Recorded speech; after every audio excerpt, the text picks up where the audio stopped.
हमारा स्पेन का अगला टूर जुलाई और फ्रांस और स्विट्जरलैंड का ग्रुप अगस्त में जाएगा। आप इन नंबर्स पर राब्ता करके हमारे ग्रुप का हिस्सा बन सकते हैं। हमारा लीडरशिप का सेशन 21 मई को लाहौर में होगा। हम आपको उसमें पर्सनल, बिजनेस, फैमिली और पॉलिटिकल लीडरशिप सिखाएंगे। और हमारा बिजनेस कम्युनिकेशन का कोर्स 23 मई से स्टार्ट होगा। आप इन नंबर्स पर राब्ता करके इस कोर्स का हिस्सा बन सकते हैं। ब्रोनी वेयर एक अमेरिकन नर्स थी। ये ओल्ड पीपल होम में काम करती थी। सैकड़ों बूढ़ों ने उसके हाथों में दम तोड़ा था और उसने उनके मरने के बाद उनकी फैमिली को इतला दी थी। ये कई बूढ़ों के साथ 10-10 साल रही और उनकी तकलीफें और मुश्किलें सुनती रही। वो फालतू वक्त में मरीजों की जज्बाती और नफ्सियाती कैफियत के नोट्स भी बनाती रहती थी।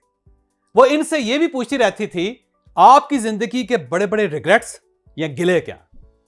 लोग उसे अपने रिग्रेट्स और अधूरी ख्वाहिशें बताते रहते थे और ये उन्हें अपनी डायरी में लिख लेते थे।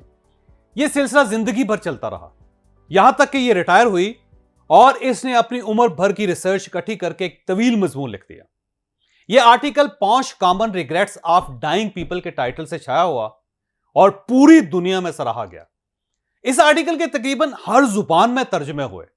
ये तमाम रिग्रेट्स होलनाक हैं और हमें यह पढ़कर और सुनकर आज ही अपनी जिंदगी को इस तरह रीशेप कर लेना चाहिए कि हमें कम से कम ये रिग्रेट्स ना हो। लेकिन उसका पहला रिग्रेट हम सब के लिए लम्हा फिक्री है और यह रिग्रेट है, काश मैं वो जिंदगी गुजारता जो मैं खुद गुजारना चाहता था, ना कि वो जिसकी लोग मुझसे तवक्को करते थे। I wish I had the courage to live a life true to myself, not the life other expected of me। आप जरा मुलाहिजा कीजिए, अफसोस कितना खौफनाक। यानी जिंदगी आपकी थी, इसे बसर आपको करना चाहिए था, लेकिन आप इसे दूसरों की मर्जी से गुजारते चले गए और ये आखिर में खत्म हो गई। ये अलमिया सिर्फ आप या मेरा नहीं है। आप यकीन कीजिए, दुनिया के ज्यादातर लोग इसी ट्रेजेडी का शिकार है। ये पूरी जिंदगी ये फैसला नहीं कर पाते हमें क्या करना चाहिए और क्या नहीं करना चाहिए, हमारे लिए क्या बेहतर है और क्या खराब है। और आप यकीन कीजिए कि इसी कश्मकश में इनकी जिंदगी बर्बाद हो जाती है।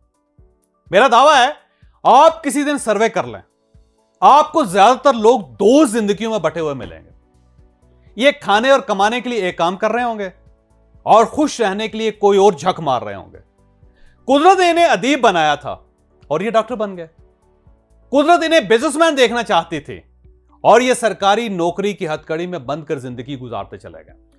कुदरत ने इन्हें गाना गाने और बजाने के लिए बनाया था और ये पूरी जिंदगी दुकान के थड़े से नीचे नहीं उतर सके। लिहाजा जिंदगी तो गुजर गई, लेकिन उसका मजा नहीं आया। मैं आपकी जिंदगी में शायद ज्यादा तब्दीली नहीं ला सकता, लेकिन मैं आपको कम से कम यह जरूर बता सकता हूं आपको अमली जिंदगी में क्या करना चाहिए और क्या नहीं करना चाहिए। आपके लिए कौन सी फील्ड बेहतर रहेगी और कौन सी आपके लिए बेहतर नहीं होगी। आप अगर बिजनेस करना चाहते हैं तो आपको कौन सा बिजनेस करना चाहिए और किस बिजनेस पे आपको बिल्कुल पांव नहीं अड़ाना चाहिए। और आप अगर जॉब करना चाहते हैं तो आपको कौन कौन सी जॉब करनी चाहिए, कौन सी फील्ड आपकी फील्ड है और आप उसमें आकर क्या क्या हासिल कर सकते हैं। हम पाकिस्तान में कैरियर काउंसलिंग का पहला मुकम्मल कोर्स लॉन्च कर रहे हैं। यह कोर्स मैं खुद करवाऊंगा। यह 15 दिन का होगा, ऑनलाइन होगा। यह 17 जून से स्टार्ट होगा और हम इसमें आपको आपके कैरियर के बारे में बताएंगे।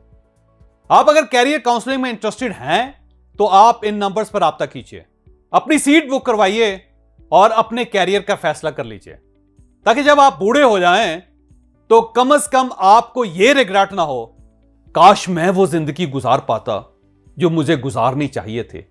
मैं कितना बेवकूफ था, मैं दूसरों की मर्जी की जिंदगी गुजारता रहा।